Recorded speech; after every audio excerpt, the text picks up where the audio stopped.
What you're looking at is a hole a quarter mile across. It was dug in 4 seconds by a nuclear bomb on purpose. And these are the real photos. The Sedan nuclear test crater, 104 kilotons, 7 Hiroshimas. They actually called this a peaceful explosion. Here's the idea United States fell in love with back in 1957. Use nuclear bombs to build, dig canals, carve harbors, move whole mountains. They named it Project Plowshare, right out of the Bible. Swords into plowshares, weapons turned into tools. At least that was the pitch. And the boldest version of it is almost hard to believe. Set off more than 200 nuclear bombs to blast a new Panama Canal. For 20 years, United States actually chased this. Real bombs, real craters. And it came terrifyingly close to working. Here's how it happened. But here's the part that still gets me. To understand how a thing this crazy got real, you have to go back to 1957. The man at the center of it was Edward Teller, father of the hydrogen bomb, and now he wanted his creation to build, not destroy. So here's a question for you. If nuclear bombs really could build canals safely, should America have used them? Let me know in the comments. Now, this fit the mood perfectly. Back in 1953, Dwight D. Eisenhower gave that famous Atoms for Peace speech. People wanted the bomb to mean something good, and there was a real problem driving it. In 1956, Egypt seized the Suez Canal. Suddenly, United States wanted its own. But digging took forever. Take a look at the dream itself. Edward Teller, the Atoms for Peace speech push. That whole 1950s faith that you could tame the bomb. Teller had zero doubt. His most famous line went like this: "If your mountain's in the wrong spot, just drop us a card." And his own lab backed him up. They told United States lawmakers that digging with bombs was the fastest bet. So the plan picked up speed. Then, 1957 lit a fire under everyone. The Soviets launched Sputnik. America felt behind and needed to prove its atomic power was the best. So the dream was set. The science looked solid. But a dream needs a target, and the first place they aimed at, it was Alaska.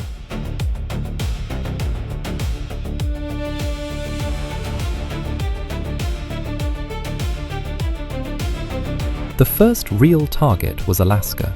They called it Project Chariot. Bury 6 hydrogen bombs, blast a harbor, 8 Hiroshimas all at once. And Teller went up there and sold it hard. The crazy part?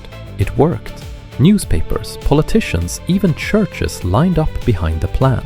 Look at how the dream got sold. Teller touring Alaska, the big headlines, all that 1958 excitement before anyone asked the people living there. But there was one group nobody bothered to ask, the Inupiat of Point Hope.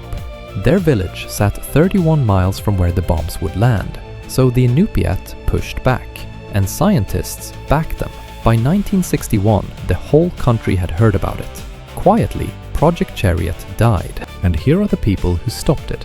Cape Thompson, the Inupiat of Point Hope, the first community in America to beat a nuclear project.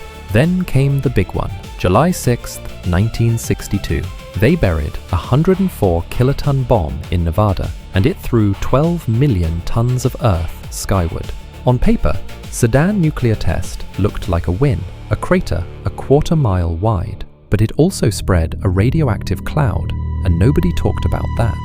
And Sedan convinced Washington. In 1964, Lyndon B. Johnson ordered a real study. Find the best spot to blast a sea-level canal with bombs. This right here was the peak.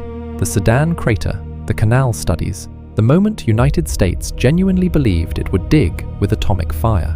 On paper, it all worked. The crater proved it.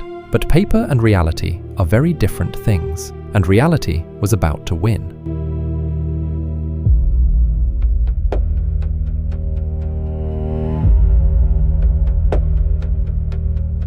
But here's the problem nobody could get around. A nuclear blast doesn't just move dirt, it poisons it. Sedan stayed too hot for months. Now picture that in Panama. A nuclear canal would leave the whole route radioactive. The jungle, the water, the towns. You'd evacuate hundreds of thousands. And there was another catch. Those blasted walls wouldn't hold. In Panama's tropical rain, the slopes would just slide right back into the channel. Then the law itself turned on them. The Partial Nuclear Test Ban Treaty banned blasts that spread fallout. Just like that, nuclear digging was illegal. And honestly, the public had changed too. People were scared of fallout in their milk, their kids. That 1950s atomic optimism was long gone. By 1970, the canal study was done. The verdict? The old Panama Canal had decades left. The nuclear one wasn't needed. They shelved it. So Project Plowshare made one last desperate move. Use bombs to crack open underground gas. It worked, sort of, but the gas came out radioactive.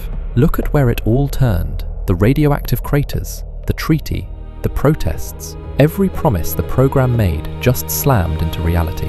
And in 1977, Project Plowshare was quietly shut down. 20 years, 27 nuclear blasts, millions spent, and not one finished canal or harbour, so the program died. But here's the haunting part. What if it hadn't? What if those 200 bombs had actually gone off?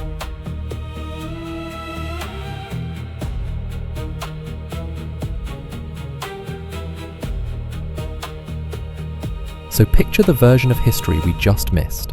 200 bombs going off across Panama, a radioactive canal poisoning everything its water touched. Trace the routes they studied. Panama, Colombia, Nicaragua. Every path that nuclear canal could have taken, and every single one would have been radioactive.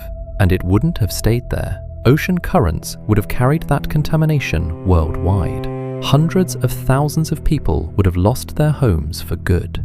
Here's something most people don't know. The Soviet Union actually did this. Their version ran even longer. Some of their craters are still radioactive today. Picture the canal that was never dug. The atomic wound through Panama. The poisoned ocean. A disaster the world escaped by a razor's margin. And here's the punchline. The Panama Canal got expanded in 2016 anyway. Regular machines, no bombs. The boring solution worked just fine. So that's the disaster we dodged. But the story doesn't end with the bombs. It ends with the people who were left behind. As for Edward Teller, he never once admitted he was wrong. Even in 1987, he defended the Alaska Plan. He never apologized to the Inupiat. The Sedan nuclear test crater is still out there. These days, it's a tourist stop in the Nevada desert.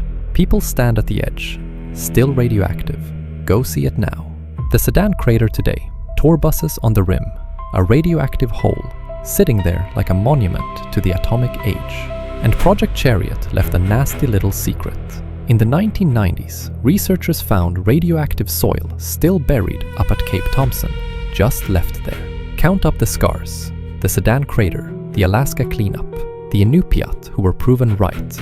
The marks this program burned into the land. Now, strangely, something good did come out of it. The science of tracking fallout was born here. It still protects people from nuclear accidents today. And that Inupiat fight became history.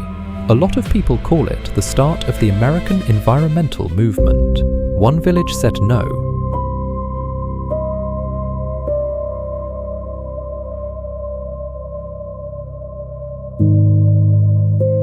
Project Plowshare asked a dangerous question. If a technology is powerful enough, should we use it? America spent 20 years learning the answer was no. Remember the right names here, not Teller, the Inupiat of Point Hope. The scientists who told the truth, the people who said no. And look, it's easy to laugh at this now, but brilliant people ran it, dead sure they were right. That's the scary part. The Panama Canal still runs today, widened by ordinary machines. Every harbor United States needed got built without a single bomb. The shortcut was never needed, but those craters, they're still out there, scattered across the American West, fenced off and radioactive. They'll stay dangerous longer than America has existed. And the real lesson isn't about bombs at all. It's about certainty. The most dangerous people here were the ones absolutely sure they were right. These last images hold the whole story. The Sedan nuclear test blast. The village that fought back. The canal nobody dug. The bombs that stayed underground.